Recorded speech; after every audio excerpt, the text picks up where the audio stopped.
this is a deep-seated couch. I sunk into it.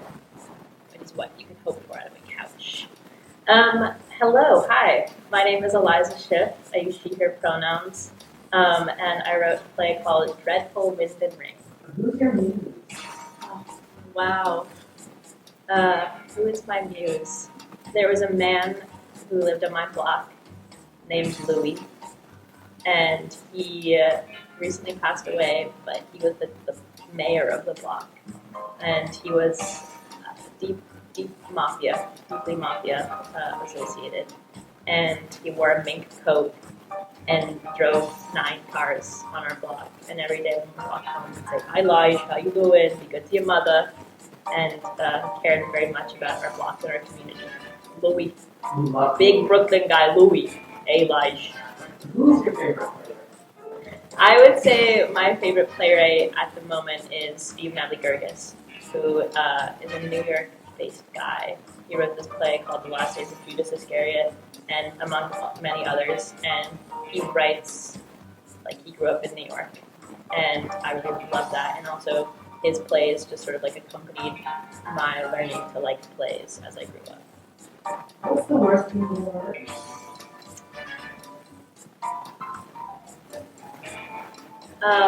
In, I want to say like 8th grade, I drafted it in email and then printed a hate letter to my mother explaining all the ways that she had ruined my life, which she hadn't. She hadn't at all. I love her. I don't hate her. And I don't even think it was the fact that it was a hate letter that made it so bad. It's just like the reasons I gave were shallow.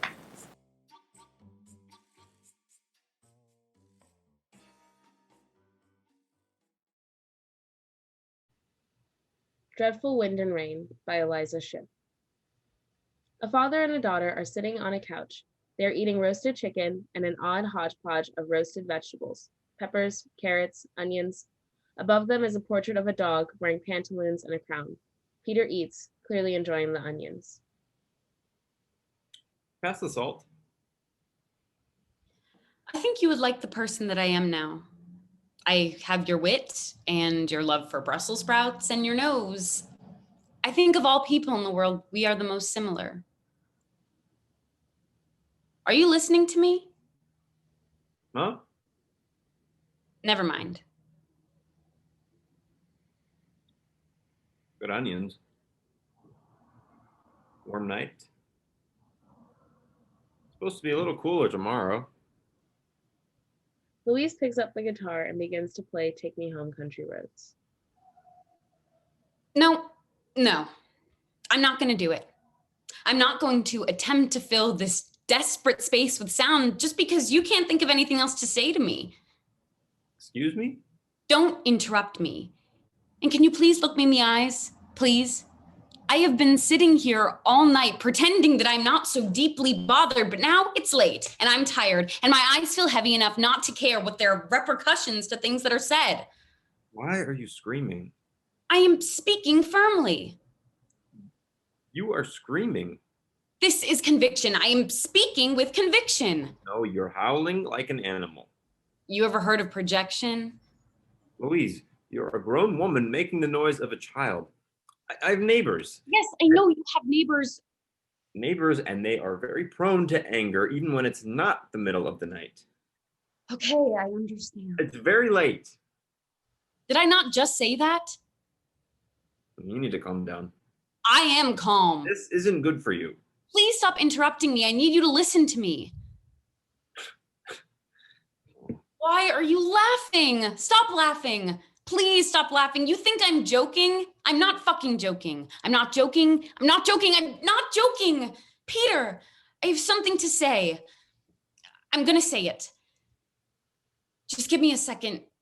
Can you please stop chewing? Just that dry, chip crunching noise. It's so distracting, and I really am trying to be serious here.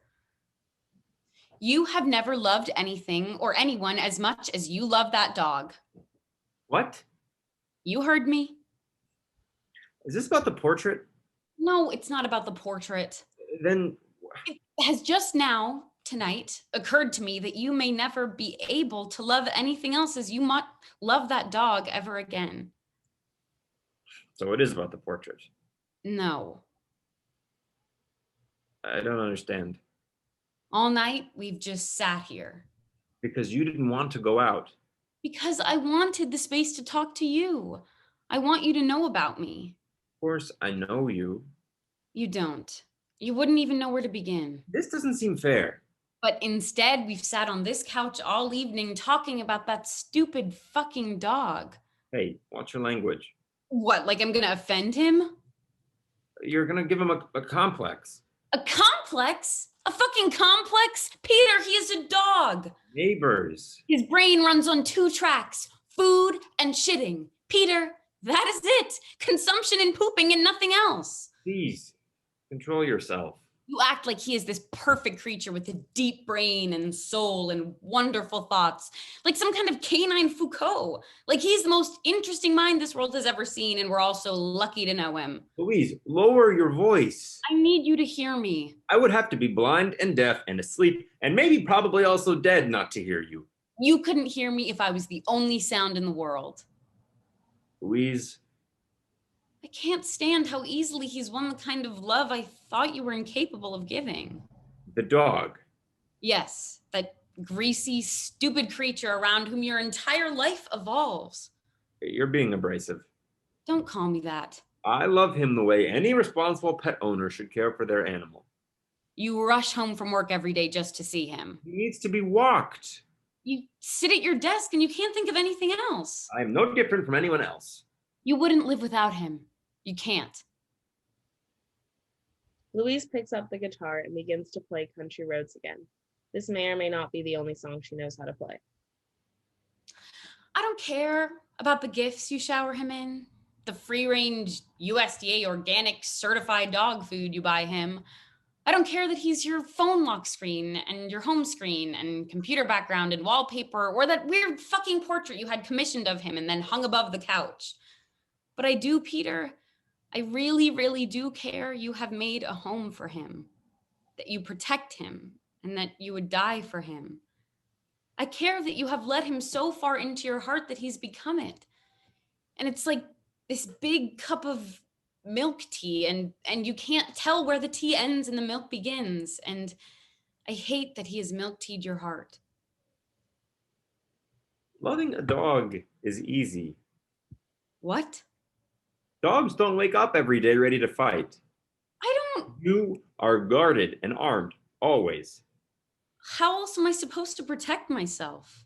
Just let me in. That's all I've ever asked. When? When have you asked that of me? Because I look at you, I reach for you, and you're so far away, escaping me, running from me. Why? You hate me. And I feel it like hot water between us. That's why. How could I hate you? We took a road trip once. Do you remember that? Of course I do. In Florida, when we began, New York was farther away than it ever had been. Route 75 was long and beige and boring, but we listened to the B-52s for 500 miles and synchronized our thoughts to the sound of Planet Claire and Rain. In Georgia, we rolled the windows down and climbed trees, and I listened to you talk about boats. We rode bikes in South Carolina and laughed when the vegetables were all stewed or fried or some variation of potato. Virginia was foggy and thick, but we ate eggs at that diner and discovered a love for tomato pudding. When we crossed the Blue Ridge Mountains, I stopped asking questions. You became quiet. And the car stayed silent until Gettysburg when you cried. It was the first time I'd ever seen you cry. By the time you reached New York, your face had dried with the city heat and you were quiet again. And I was aware of what I always knew. You have spent so long constructing this impenetrable concrete wall. And I remember once accepting that you would live your life comfortably behind it, and I would have to stand by on the other side, out of view. But in St. Augustine, in the sandy night, we stood in a moat, and I thought that you saw me.